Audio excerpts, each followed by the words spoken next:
High school પીપલોદના ધોરણ 10નું ઝળહળતું 86.98% પરિણામ અને ધોરણ 12નું 99.4% પરિણામ સાથે સુંદર પ્રદર્શન. એસએસસી બોર્ડ ગુજરાતનું પરિણામ 82.56%, દાહોદ જિલ્લાનું પરિણામ 81.67%.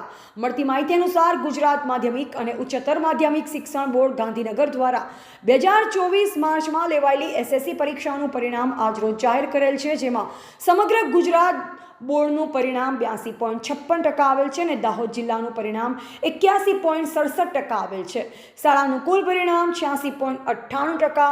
શાળામાં પ્રથમ 3 નંબર આવેલ વિદ્યાર્થીઓ પૈકી વણજારા માલવંતીબેન જગદીશભાઈ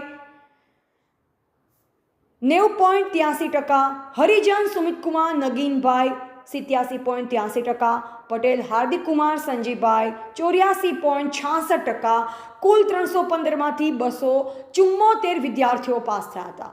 ધોરણ 12 સામાન્ય પ્રવાહનું પરિણામ 99.4%, જેમાં પ્રથમ નંબરે ડામોર મિત્તલબેન મુકેશભાઈ 87.85%, દ્વિતીય નંબરે પટેલ હેતલબેન સનાભાઈ 87.28% અને તૃતીય નંબરે વણજારા લક્ષ્મીબેન ભાવસી 86.85% સાથે ખૂબ જ સુંદર દેખાવ કર્યો છે. શાળાના આચાર્ય શ્રી ડીસી પટેલ જણાવે છે કે કમલ હાઈસ્કૂલ પીપલોદ દાહોદ જિલ્લાની ખૂબ જ નામાંકિત અને પ્રતિષ્ઠિત સ્કૂલ છે, જેમાં અભ્યાસ સાથે સહ અભ્યાસિક પ્રવૃત્તિઓ જેમ કે ગુરુ પૂર્ણિમા, રક્ષાબંધન, નંદ મહોત્સવ, ગણેશ ઉત્સવ, નવરાત્રિ, રમત ઉત્સવ, વિવિધ વિદેશ દિવસો મનાવવામાં આવે છે. સાથે સાથે જિલ્લા અને રાજ્યમાં રસ્સાખેંચ વોલીબોલ દોડમાં ભાગ લે છે.